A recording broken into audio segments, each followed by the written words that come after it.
Brandon, a couple of weeks ago, we had a podcast episode that we put out where we did like an intro, and it was really just to set up a sermon. Yeah. And we had recorded your sermon from a Sunday morning, and we posted that. And in that intro, we said that there's, something that is a staple of our podcast is that we're going to make a drum joke at the beginning of the podcast. Correct.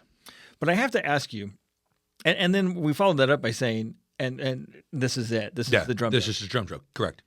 Saying that this is the drum joke, is that an actual drum joke, or is it just the appearance of a drum joke? I think that is a really deep theological question that could probably be a podcast for another time, which should actually probably be what the name of this podcast should just be called. It's a podcast for another time. But to answer your real fundamental question is I do think that by acknowledging that it is a joke, but not making a joke, it's almost like a sin of omission. You know what I mean? It's by proxy. I guess by proxy, it is still a joke, is what I'm saying. It's a joke by omission. Right, yes. It's a joke by omission. Exactly. By omission of a joke. It's a joke. Right. Well, look, today we're going to talk about a very famous, or I think famous, I think it's a well-used term. If you grew up in churches like I did, yes, you probably heard this. Yes. Your parents probably said it to you at some point if they were Christians. Especially if you're going out on a Friday. Oh, yeah. And your youth group would talk about this back in the day, right? Yeah. The expression is avoid the appearance of evil. Yes. Right? And so this comes directly from 1 Thessalonians 5:22, but specifically in the King James Version. Okay. So let me just read that. It says, abstain from all appearance of evil. Okay, perfect. Yep. Right. Got it. That's all we need to do. We're done. All we need. Podcast over. All we need is the King James. Church has been saying that for years, right? Yeah. All right. That's where this comes from. Right. Okay. Let's just zoom out. First of all, let's switch to a different translation. Yes. Let's go to my favorite, the New American Standard. And we're going to read more context on this verse. 1 Thessalonians 5:12 through 22. But we ask you, brothers and sisters, to recognize those who diligently labor among you and are in leadership over you in the Lord, and give you instruction, and that you regard them very highly in love because of their work. Live in peace with one another. We urge you, brothers and sisters, admonish the unruly, encourage the faint-hearted, help the weak, be patient with everyone.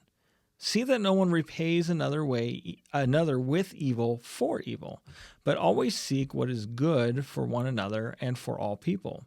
Rejoice always, pray without ceasing, in everything give thanks, for this is the will of God for you in Christ Jesus. Do not quench the spirit, but utterly reject prophecy. Do not utterly reject prophecies, but examine everything.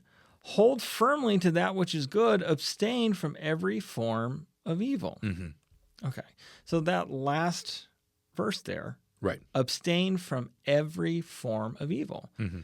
And King James, it said, abstain from all appearance of evil. Evil, correct. Right? So let's look at those two interpretations and ask ourselves, what does that mean? So avoid, it could be one of two things. Right. Avoid any situation that could look or be considered or even mistaken for evil or sin. Yes. Or it could mean avoid anything that is evil, as evil takes many appearances. Right. Right? Right. So I think these are the two fundamental ways it's going to be one of these two things. Right. Right? What is this scripture actually saying? Is it telling you to avoid anything that might appear evil? Right. That's remotely even close. That could be misconstrued. Right. Anything. Yes. Right. Or is it telling you that evil takes many appearances? Be on guard. And be on guard. Yes. Yeah. So let's start with avoid the appearance. And the question becomes the same question I asked you before. Right. Is it a sin if whatever you're doing is considered a sin or even mistaken for a sin by someone else? Yes. Right. So it's not that it necessarily is a sin, but it appears to be a sin. Right. Right. Right. Does that make it a sin? Oh, you asking me? No. I'm just. No, curious. I was just. No. Yeah. Well. So I think this is this is, I mean, I'm just going to use an example I've had many people bring about. I'm living with my girlfriend. Okay. Is that a sin? Well, it appears to be. Right. It appears to be, because Right. there's an assumption of what you're doing when you're living with a girlfriend. Right. So see, but then now we're splitting the hairs. But that's that's I think that's a real world example of something that someone would say. Mm-hmm. Is this actually what Thessalonians is talking about? Yeah. And what do I do with it? How do I respond to that? Right. Now, I think it would be right to say that this sounds like wisdom. Right. And when we think about wisdom in the Scripture, who's the person that we always attribute all the wisdom to, other than God? Yeah. Right. Solomon. Yes. Right. So if we look at, like, say, Proverbs and Ecclesiastes, Proverbs 22:1 says, "A good name is to be more desired than great wealth. Favor is better than silver and gold." Yes. Proverbs 22:3 says, "A prudent person sees evil and hides himself, but the naive proceed and pay the penalty." Ecclesiastes 7:1 says, "A good name is better than good oil, and the day of one's death is better than the day of one's birth." Okay, so Solomon, in his roundabout way, and these are some interesting sayings. Sure. But what he's alluding to here is that you should protect your good name. Right. That it's important to have an appearance of goodness, really. Right. And that appearances can, in fact, be very important. That reputation is important. Well, that's part of what a little gets at 1 Thessalonians 5, is there's an idea that do not let that discredit your witness. Don't discredit your instructions, those kind of things. And so that's kind of what Solomon is equally saying, is like preserving your character and good name is just as important as what you're going to say or do, Right, exactly.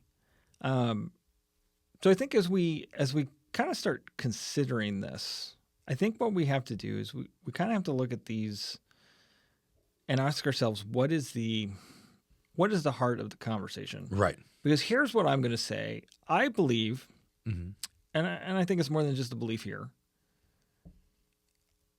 New American Standard Version says something very different than what King James says. Yes.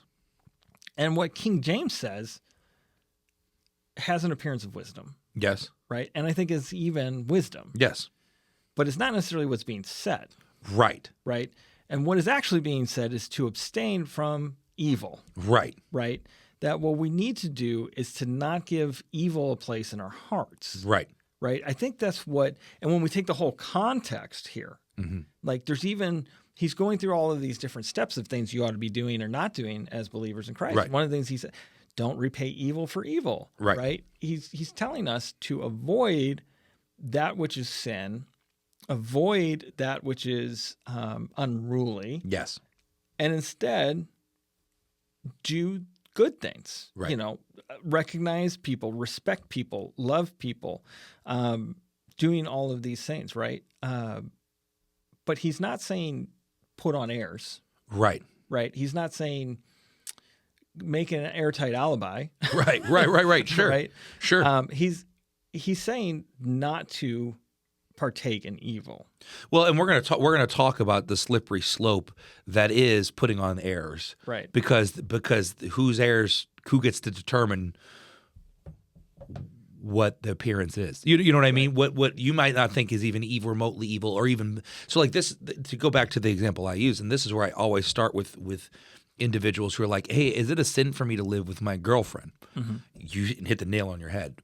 We all suppose the number one, what is it? So what does the Bible say? Well, I've looked, and there is nowhere in the Bible that says you cannot live with your girlfriend. But there's a lot of things that say do not have sex before marriage. Yeah. There's a lot of things that wisdom and explicit sins that can come with living with a spouse or a girlfriend or a boyfriend before marriage. Yeah. So flip that into another example. Drinking. Okay? Yeah. Drinking, not a sin. But if you don't put it's stumbling block language, right? So I tend to land kind of where you're landing. Thessalonians is telling you to examine everything. Yeah. Be careful. Yeah. Because evil is out there, and it presents itself in many forms. Yes. Okay. That doesn't mean everything is evil. Right. You know what I mean? Right. Yeah. Yeah, exactly. So what's at the heart here, right? Right. What is at the heart? So let's talk about that a little bit with what Jesus had to say. Mhm. Let's look at Matthew 5:27 through 30. Mhm. You have heard that it was said, you shall not commit adultery. Mhm. But I say to you that everyone who looks at a woman with lust for her has already committed adultery with her in his heart. Mhm. Now, if your right eye is causing you to sin, tear it out and throw it away from you. Mhm. For it is better for you to lose one of the parts of your body, than for your whole body to be thrown into hell. Mhm. And if your right hand is causing you to sin, cut it off and throw it away from you. For it is better for you to lose one of the parts of your body than the whole body go into hell. Mhm. Right? So it's clear from this that what we cannot say is, I did not do the thing, Right. therefore I did not sin. Right. Right? There is something that comes before the act, Correct. and that's the intent. Correct. There's also the idea of putting yourself in a place of temptation, Right. asking for temptation. Yes. Right? The Lord's Prayer says, Lord, deliver us from temptation. Right. Right. Right. Keep us from temptation. Right. Don't put us in front of temptation. But now we're going to go over here and say, it's okay for me to be around temptation as long as I don't give in to temptation. Don't move in with temptation. Right. Don't move in with temptation. Yeah. Right. Yeah. Sure. Sin is born of a spirit, and it's harboring that spirit, which is truly rejecting God. Right. Right? That's where that rejection of God comes in. That's where we get to that place of sin, is by harboring the spirit of sin. This is a real question, and I want to get your opinion on it because it just came to me. Is stupidity a sin? Oh man, willful stupidity is a sin. Here's the problem. Here's the problem with this. When we start getting into ideological sense, Right. the problem we run into is you have to first know that you're stupid. Right. Right. So many people are going to hear. So, people are going to look at specific actions and say that's willful ignorance. Right. Right. Because you didn't do X, Y, or Z. Sure. But the other person on the other side of that is saying, no, it's willful ignorance for you to be against X, Y, or Z. Right. Take any political debate. Right. Oh, sure. Right now, right? Sure. That's what the left and right are throwing at each other. Oh, sure. Consistently. Oh, you're just willfully ignorant at this point. Sure. Right? And it's like, no, you're willfully ignorant at this point. Well, this is, I mean, to use the example of living with a girlfriend before you're married or something, that the reverse argument is I'm actually doing this so that I don't marry somebody who I can't live with, who was not my partner, who is not, and we end up getting divorced. So it's like I'm doing this to keep from this sin, quote unquote. Right. But what about this? That's the tension we are always constantly in. Right. Well, okay. So this is a great example. So I had a buddy once, and I almost got hoodwinked on this, and I just want to be open and transparent about this. So he was married. He was a young married man, and he and his wife were having issues, and they were having a lot of marital intimacy issues. Mm-hmm. And he was saying to me, like, neither of us had sex before marriage. Yeah, sure. We were not prepared for sex when we got married. Sure. And therefore, sex turned out to be bad. And, sure. And we ended up having a lot of intimacy issues, and it began to drive a wedge between them, right? And he said to me, we should have had sex before marriage. Sure. To prepare us for that. And I remember being like, man, wow, that, like, I don't know why. I don't know what I'd been on, because I was like, yeah, I hear what you're saying. Like that. You just wanted to have sex before marriage. That's what I'm saying. Yeah. Well, here's was ultimately though the problem with that line of thinking. If it's okay to have sex outside of marriage, then what you're saying is that the practice of sex is what makes you good at sex. Right. And to practice sex with a partner is to have communication about sex with a partner. Right. Why? If the marriage part is inconsequential, right? Then why is starting before marriage better than starting after marriage? Communication is the key to all of it. Right. What if you just say the starting point is the marriage? Let's take the certificate out of it for a second. Right. If the consummation of your marriage is sex, then why does it start before or after the ceremony? Now, like, look, you need to have the ceremony first. Yeah. Right. There's a purpose to that. There's a God-ordained purpose to that. Right. The point is this: he thought that he thought he could redefine their issues by saying, "Well, the issues that we gave into what he thought was legalism." Right. Sure. The issue was not the legalism. Right. The issue was that you didn't communicate. Right. Why did you think you would communicate better if you did it outside of the covenant? Right. Exactly right. That it would work if you did it outside of God's will. Right. It would be better. Yeah. The issue here is not when you had sex. The issue is that you didn't understand what a covenant was. Yeah. You didn't understand what a relationship was. I had a youth member tell me once I needed to do it because I needed to practice, and I said, "Buddy, it's not rocket science." So I said, not to be too crass or anything, but I think that, but to the heart of your point though, it is okay. Don't use the means to justify the ends. Right. Right. But that's also, I think, the part of the heart of our scripture today. Right. Is evil is evil is evil. Right. And wrong is wrong is wrong. Exactly right. Yeah. Yeah. So, yeah, I think let's look at another scripture. Yeah.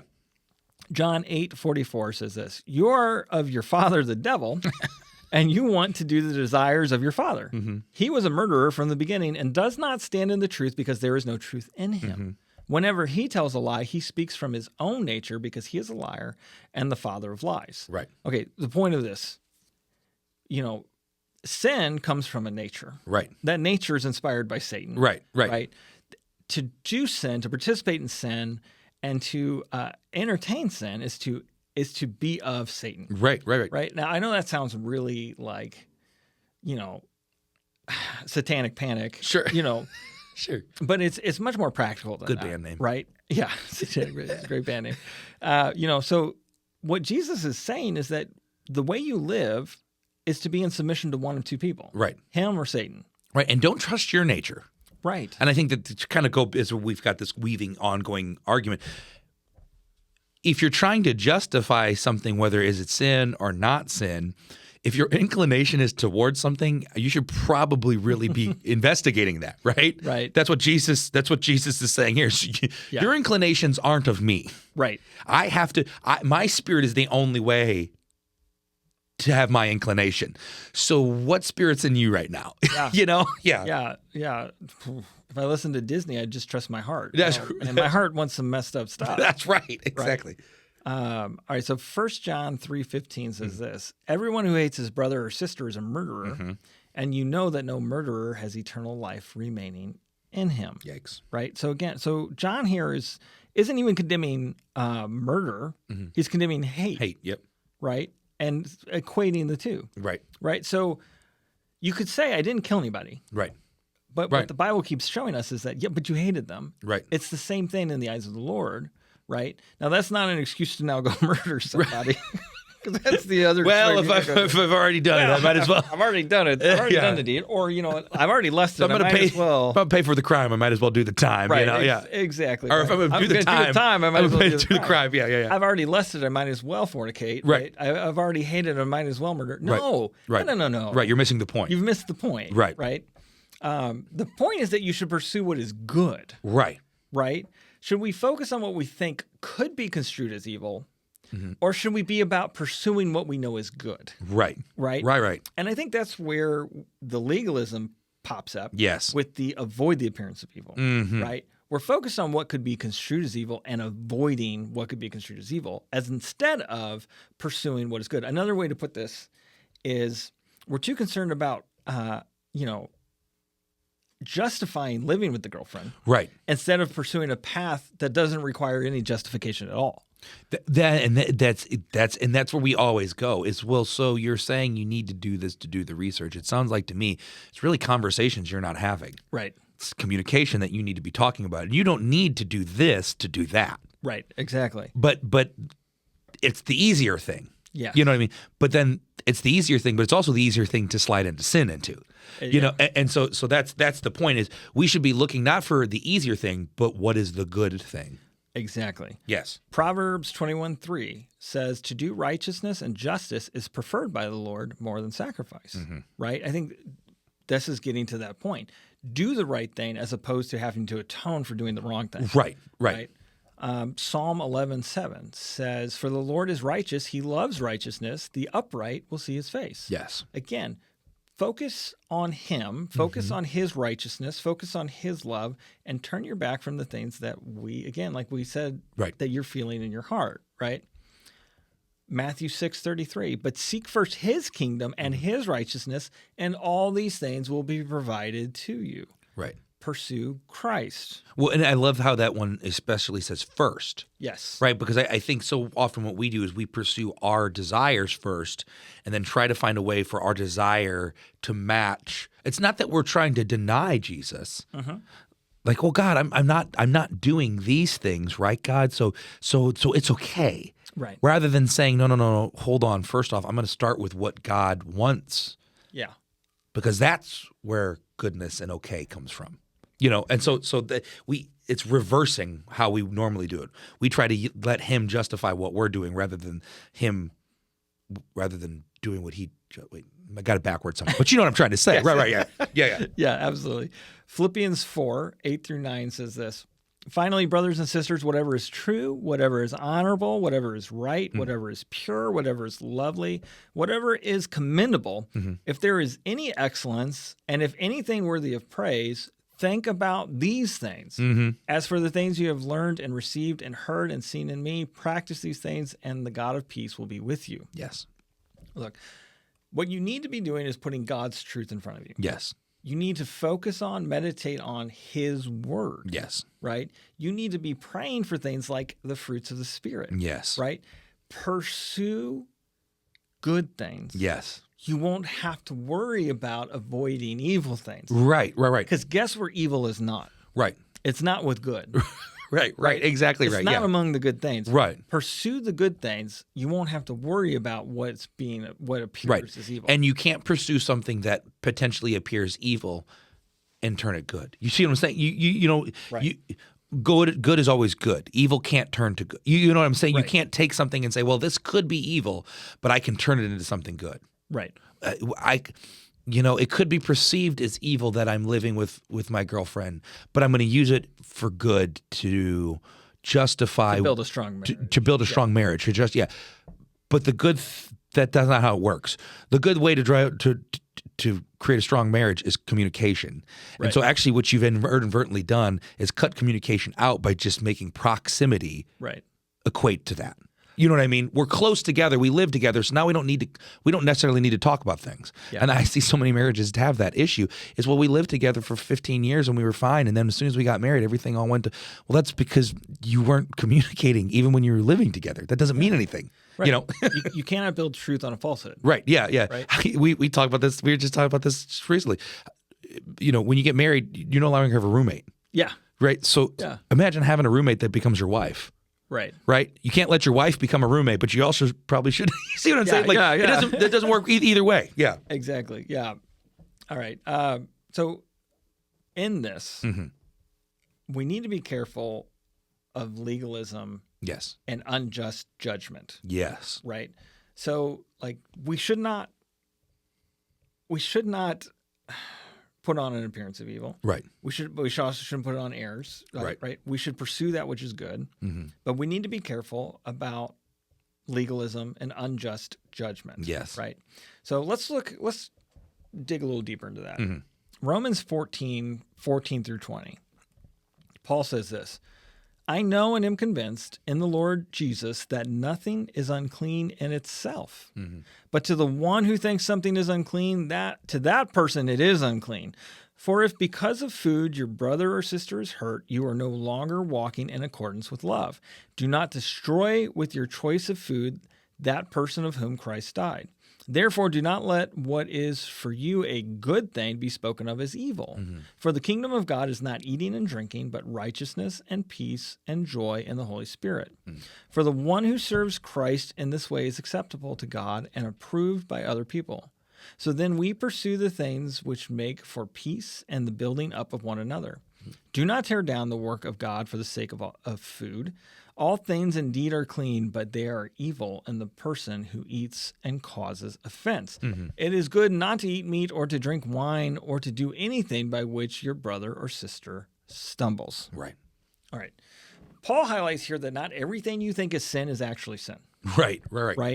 But if you are convinced that it's sin, then it is sin for you because you are living a life of saying.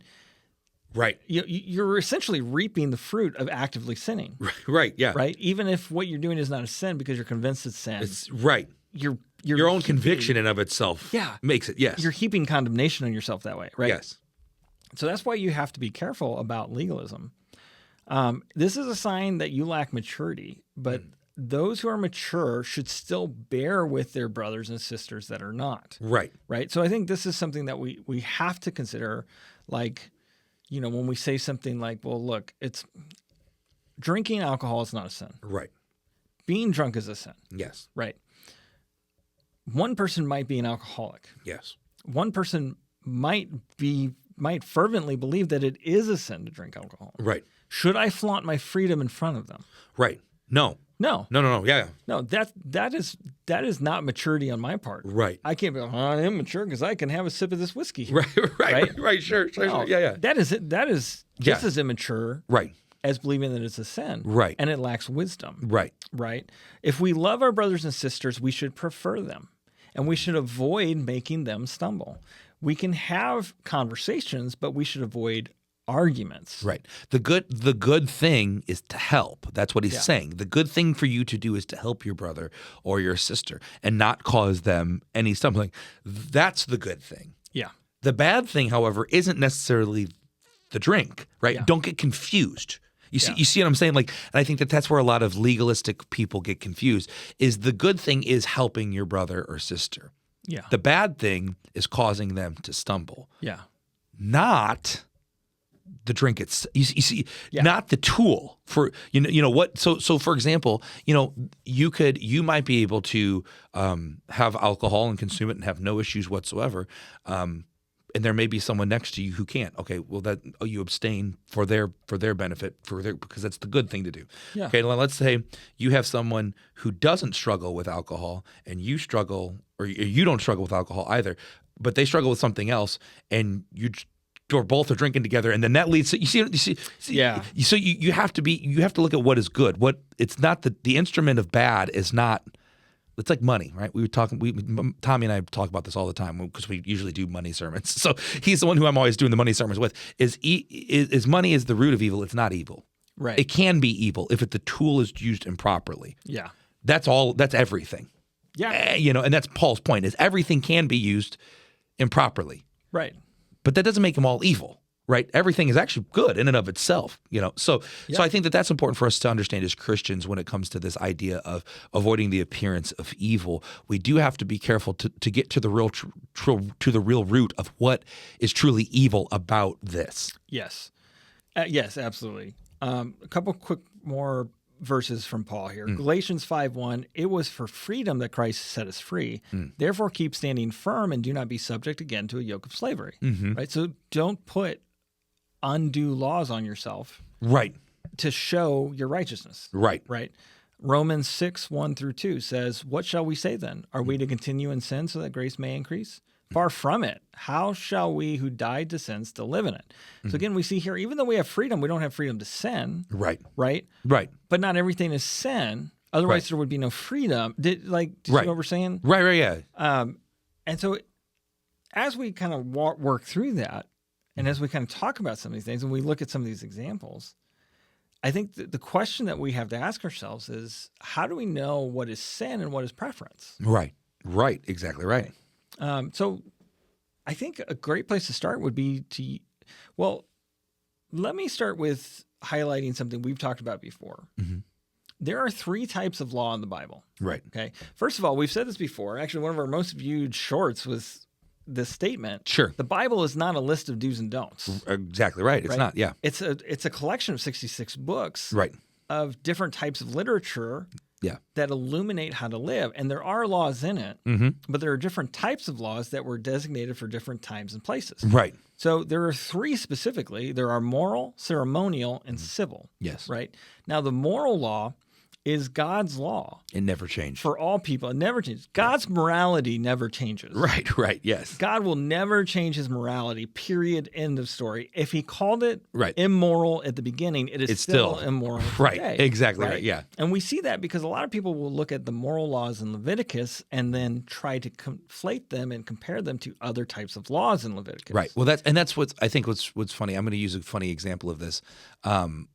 one pushback that we had gotten from an individual, especially on the slavery thing. Yeah. I was thinking about that when you said that. It just dawned on me again, and I'd thought about it before. Was that they said the Bible doesn't condemn slavery, but yet God's consistent character is the same. Right. So it doesn't just suddenly change in the New Testament or the Old Testament. It's always been that way. Yes. And so God doesn't have to condemn what he's already condemned by his nature. And I think that that's important for us to understand. That's just an example of something. But that's important for us to understand that his morality never changes. Right. God acted and judged Adam and Eve before Leviticus. Right. He judged the people of Noah's time before Leviticus. Right. Right, exactly, yeah. He judged Pharaoh before Leviticus. Right, exactly. Right? He judged Sodom and Gomorrah before Leviticus. Right. God's morality has never changed. Yeah. Right? Now, there are two other types of laws that we touch on. Right. There are ceremonial laws. Yes. And then there are civil laws. Yes. Right? Now, civil laws may overlap your moral laws in a sense of what is the punishment for breaking a moral law? Right. That's a civil law. How does that work? Yes. Right? A civil law may also be something as simple as should you jaywalk? Right. The answer is no. Right. It's dangerous. Right. Is it a sin? No, but civil laws, I think the best way to put it is like rooted in wisdom. Yes. Like we shouldn't do these things because is murder wrong? Yes. Moral law. Yeah. Is pointing a gun at someone morally wrong? Well, didn't murder them, but it's not wise. Yeah. And it's actually a law. I cannot brandish a weapon and point at you. I could go to jail. That's a civil law. There's wisdom rooted in the civil laws. And it's kind of backing away from the moral. Yeah, exactly. It's a step removed, actually. Right. Ceremonial law is different. Yeah. Ceremonial law isn't civil law and it's not moral law. These were laws and rules about how to worship God. Yes. Right? How to come before God. Mm-hmm. These are where the sacrifices came into play. These are where the temple things came into play, the ritual and the things that they had to do for cleanliness and for purity. And that's where we get the terms of like what is clean and what is unclean. Unclean. Right. I want to point that out because that's what Paul is talking about in Romans 14 that we just read. Yes. He was talking about foods that under the ceremonial law made you unclean. Right. And unable to come before God. Right? Because you were outside of that ceremonial law. Right. They were not moral laws. Right. Yeah. Right? Murder was still wrong. Yes. Murder and shellfish are two different categories. Right. Unless you're allergic. Right. Murder didn't make you unclean; it made you immoral. Right. Exactly right. Shellfish made you unclean. Yes. Yeah. Right. Does that make sense? No, 100%. Right. Yeah. And that which is unclean can be purified. That which is immoral can only be removed. Yeah. For sure. Which is where Christ's sacrifice extends beyond that which is civil, that which is ceremonial, and goes into that which is moral. Correct. And covers our immorality, not just our lack of civility or our lack of ceremony. Right. And so we have to understand that the moral law is still sin today. Yes. That it did nothing change. Ceremonial laws have changed over time. Right. Levitical law, things like you said, the unclean, those have, but the moral law has never stopped. So those sins are still sins today. Right. So we go back to some of our examples here.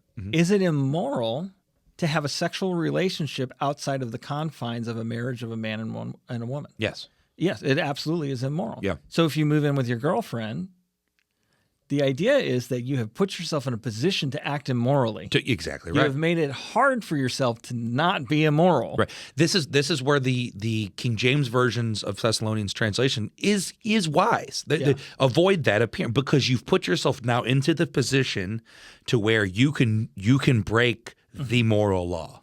Yeah. Right. Right. Exactly. And you can almost go as far as to say that you should put a civil or ceremonial place in front of you. Yes. That keeps you away from a place of temptation. Yes. Or that keeps you away from a place where others might look at you and say, it looks like you're sinning. Right.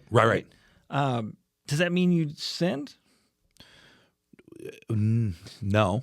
Not necessarily. Not necessarily. I mean, but the idea that you have to ask yourself is not a good sign. Yeah, it means that you're in bad territory. And the reason why I hesitate is does it mean that you sinned? Not necessarily, but 9 times out of 10, yeah, you have. Right. You know what I mean? You've certainly prepared yourself for it. Right. Right. Right. Right. have decided to live as someone who does live in sin lives. And your faith in yourself is quite immense. Yeah. To say that I think I can do this, not being able to guarantee it. You know what I mean? So why would you put yourself in that situation? Yeah. But again, if you look at the ceremonial and the moral and the civil, the moral, the evil is not the house and living to the evil is like you said, the moral adultery that could happen, sex before marriage, the myriad of other things, whatever. Right. So yeah, and there's more than just sexual adultery. There's there is also the sin of I'm trying to think of the term here, but when a man and wife they're married, there's an emotional adultery. Yeah. Oh yeah. Right? Sure. Giving something to somebody emotionally. Oh yeah. Preserved. Oh, I talk with couples all the time about emotional affairs, which is what Jesus is kind of getting at when you're talking about lust.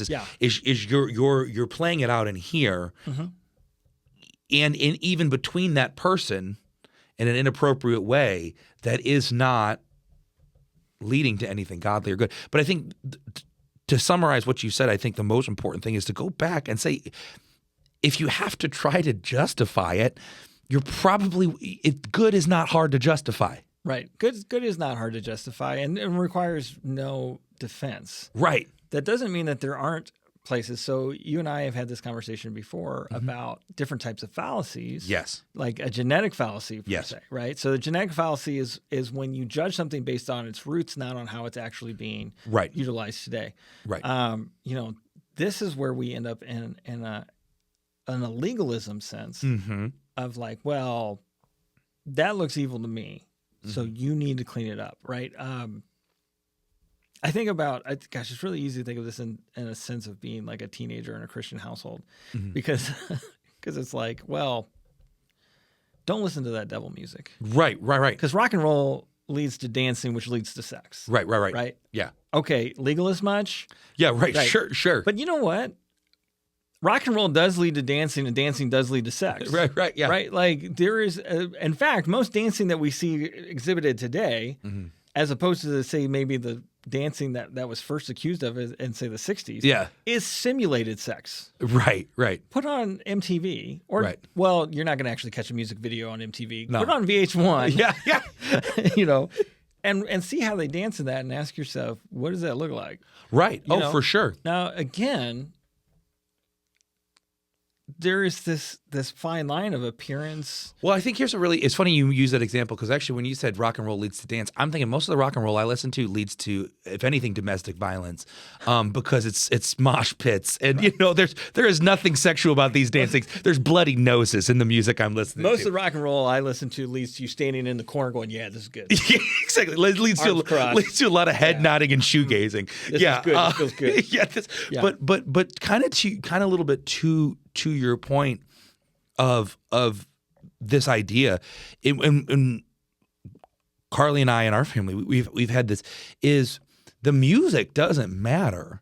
The message is what really matters, especially when we're talking about music. So like here's a prime example. I once did this with a youth group. I showed them 3 different bands, and I said, if you had to choose of these 3 bands, what would you say is the most God-honoring, close to Christian band? And I can't remember who the 3 were, but I remember the one was Norma Jean, first like 90s like Norma Jean, which was just like, and they were ludicrous. Oh well, yeah, basically like fresh from that change, and like real heavy. And I remember a girl was like, well, this is clearly the devil's music, and I was like, actually, he's literally quoting a scripture right now in the middle. Like this is just literally. So I think that's the legalist side, right? Is go get to the heart of it. Okay, here's the other reality. You look at the dancing, like you were saying, of music today. Let's look at like hip hop and things like that. Rap is not a evil music. Right. In fact, there are a lot of artists that rap that I'm like, wow, that's really good. What they're saying and what they're selling, and this is what we always tell our kids, like we're not saying you can't listen to secular music. But what we are saying is you have to be careful by what you're consuming in secularism, because Well, shoot, sometimes you have to be careful in Christianity too. I mean, you might have prosperity gospel in those. Who knows? Right. But you got to be careful of what you're consuming, because that's where evil comes from, right? So if you listen to like, I mean, I don't try not to start beef with Kendrick Lamar. Not like he's ever going to listen to this, but like listen to some of his lyrics. Some sick beats. I'm going to tell you right now. But listen to his lyrics, and you're like, okay, I can see how that is not God honoring. Doesn't glorify God. Right. But you listen to Born in the USA by Bruce Springsteen, and you're like, I'm not even a Christian nationalist, but I might be, because that's a great song. You know, so like, Right. you see what I'm saying? Like there's differences.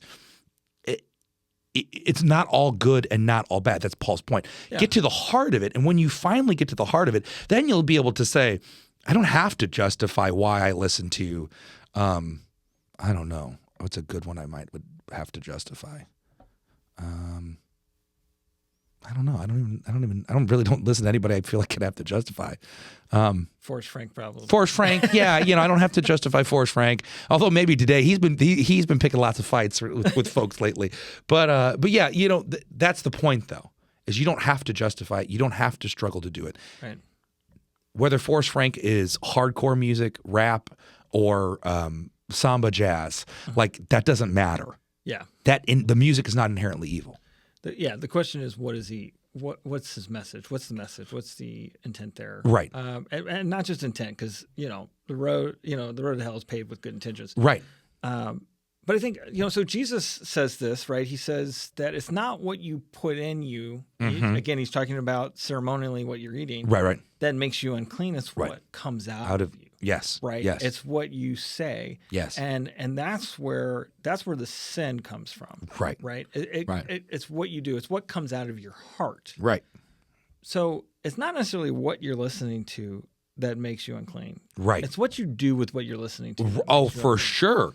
And you have to take some inventory of this. Like if you go back to that verse in Philippians and 8 and 9, where he talks about thinking on what is true, what is honorable, what is right, what is pure, what is lovely, whatever is commendable. Is it easier to think on those things if you're putting those things in front of you, or if you're putting something else in front of you? Right. Right. So okay, here's a interesting example. I really enjoyed some of those Marvel television shows that came out on Netflix back in the day.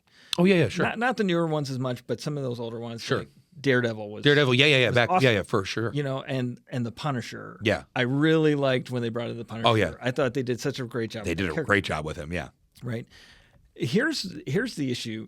Like I'll watch that series again, and I do, but there's like scenes in there where he's just plain violent. Yeah.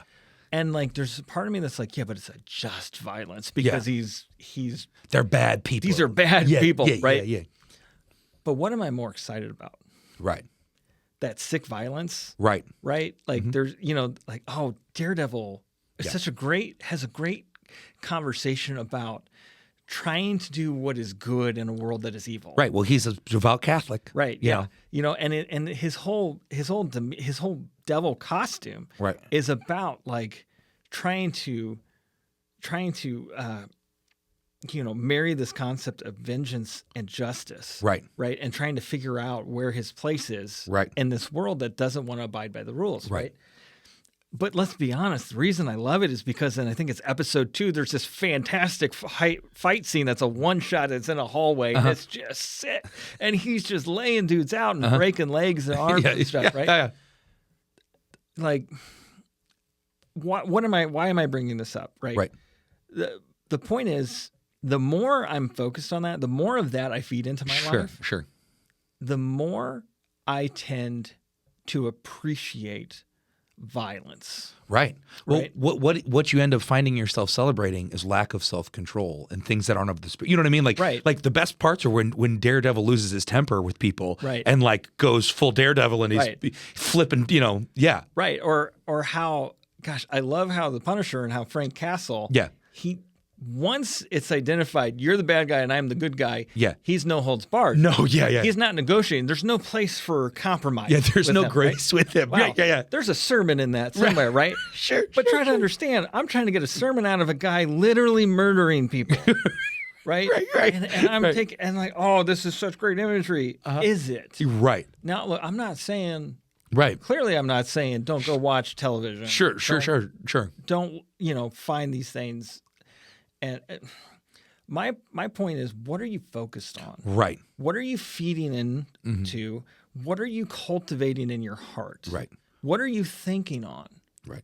And then what is coming out of you because of that? Studies actually show that with the dawning of internet and small devices and things of that nature, like since kids have been consuming screens and YouTube, their behavior and their acting out has just gone substantially up. And it's partly because what they are consuming isn't bad. It's not bad content, but what they're consuming and what they're seeing now, it's coming out. Right. And it's coming out in ways that maybe they're not even consuming and seeing, whether it's disrespect or something. There's been tons of kid studies even recently with shows about like disrespecting parents and things like that, and how kids who watch those shows tend to exhibit behaviors that are like maybe there's a disrespect to an authority figure in a show, or maybe the authority figure is the bad person in the show. Well, then that becomes now in their life, the authority figures are talked to, and it's very interesting stuff. But that's to God's point, without any statistical analysis. Right. He's saying, hey, be careful what you're consuming in, because you may not even realize it, but what you're regurgitating out might match that. And if it's not good, it's a problem. Or you're building your worldview off the wrong thing. Right. Right. You're building it off of the exception and off of the sin. And so you can put yourself in a situation where you say, you know what, it is not a sin for me to live with my girlfriend. Right. But when you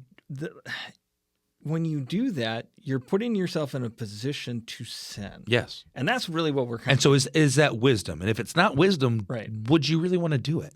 That's why I asked that question, is stupidity a sin? Because if it is stupid, and stupid might not be, sometimes it might be a sin, but if stupid isn't a sin, it's still stupid. Right. So and I'm not calling people, if there's someone out there right now who's listening and is like, hey, I'm living with my girlfriend. Yeah. I'm not calling you stupid. What I am saying is we should favor goodness and wisdom. Yes.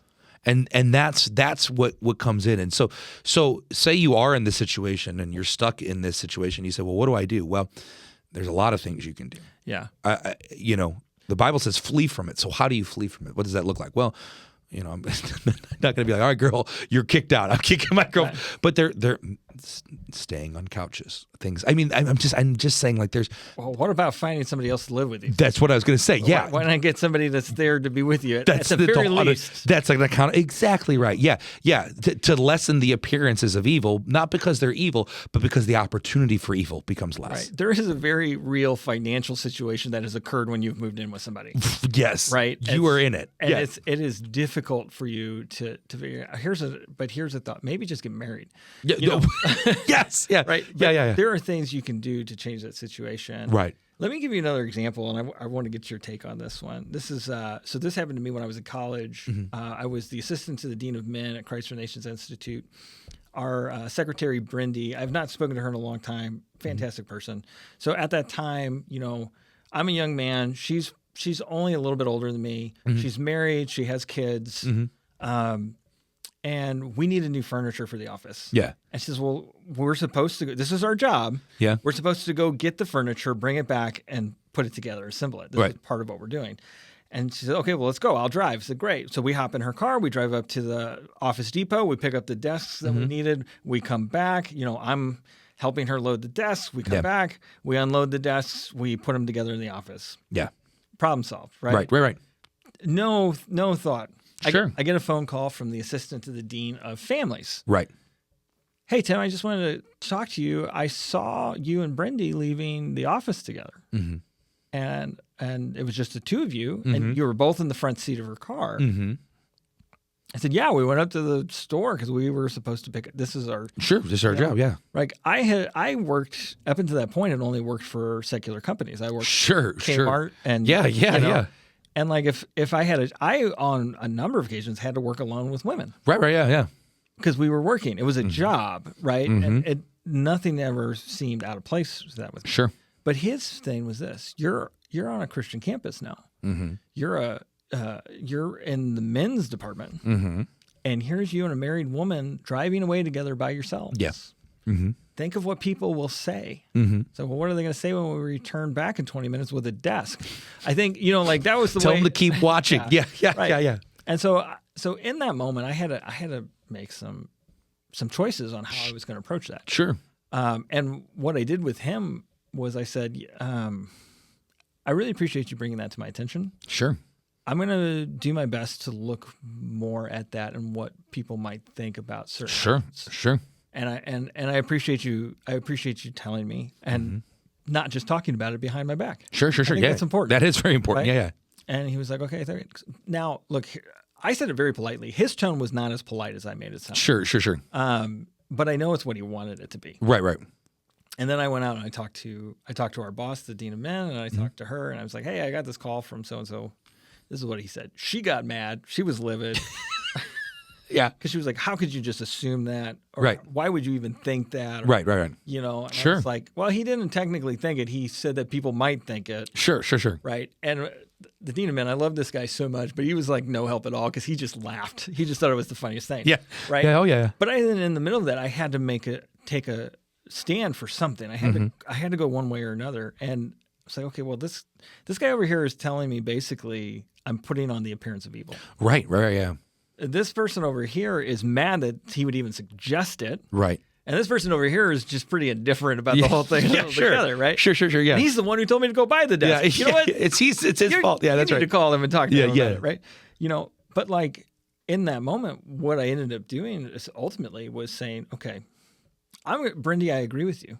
I think it's absurd. Sure. I think it's really absurd because we're doing a job and that's what we were Right. doing. Right. Yeah. Right.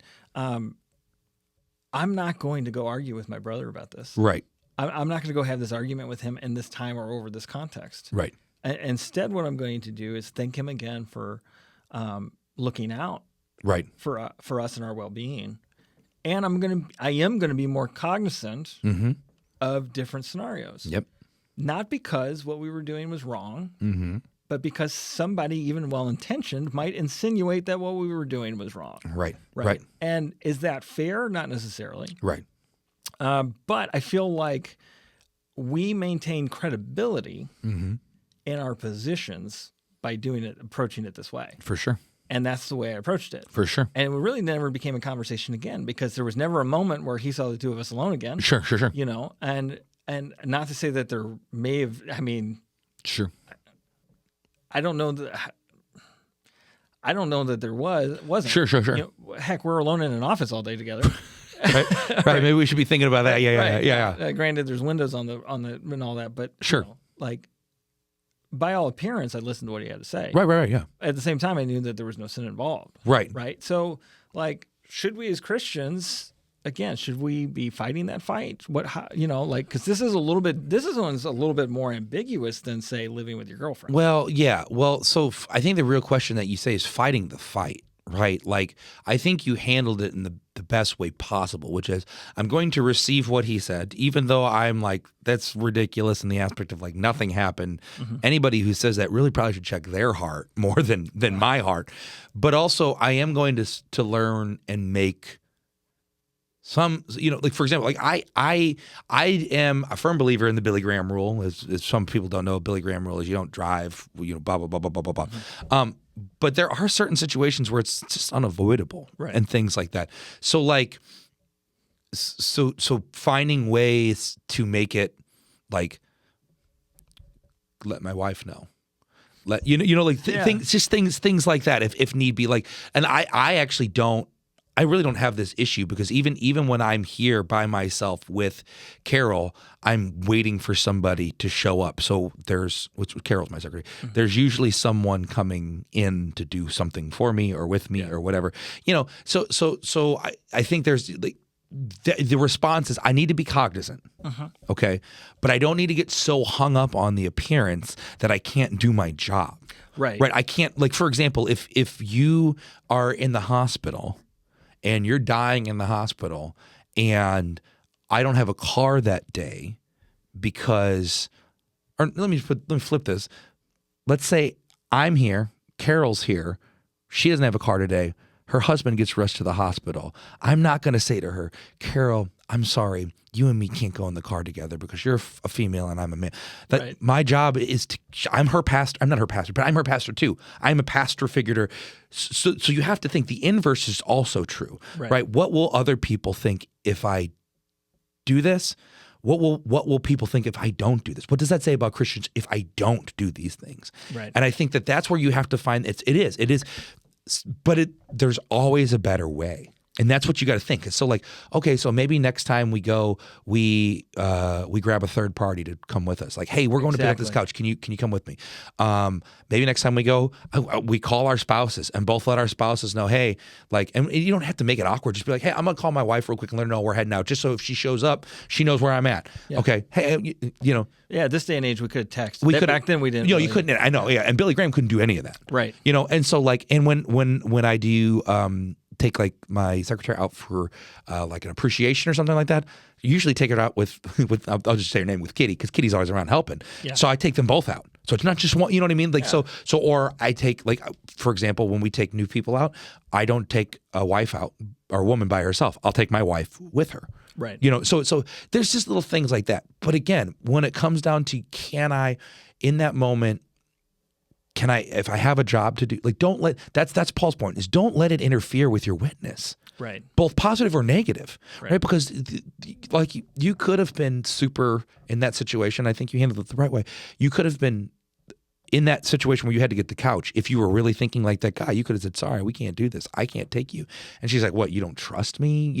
You could have ruined the witness. You see what I'm saying? It goes both ways. And so I think that's where you have to always be thinking, okay, A, what are the optics? We, as a leadership team at the church, always talk about optics. Before we do or say anything, we think about what are people going to hear and see when we do this? Yeah. Okay, so is that what we're really trying to show them? Mm-hmm. And if it is, okay, great. But if it's not, then we say, okay, so how do we change that optic to improve it? So that's what I think you ask. But then also you say, okay, how am I ministering to the person right here, right now in this need, you know, what it is. And so it's just like I said, so you spin that back to the person who's living with their girlfriend. I'm not here to tell you you're going to hell because you're living with your girlfriend, but I am here to say, like, hey, I'm happy to help you find, if you're feeling like, you're right, Brandon, I have put myself in compromising positions, right. or you're here and you're saying, you know what, Brandon, I do hear what you're saying and I don't want that to happen. And you're right. It probably isn't wise.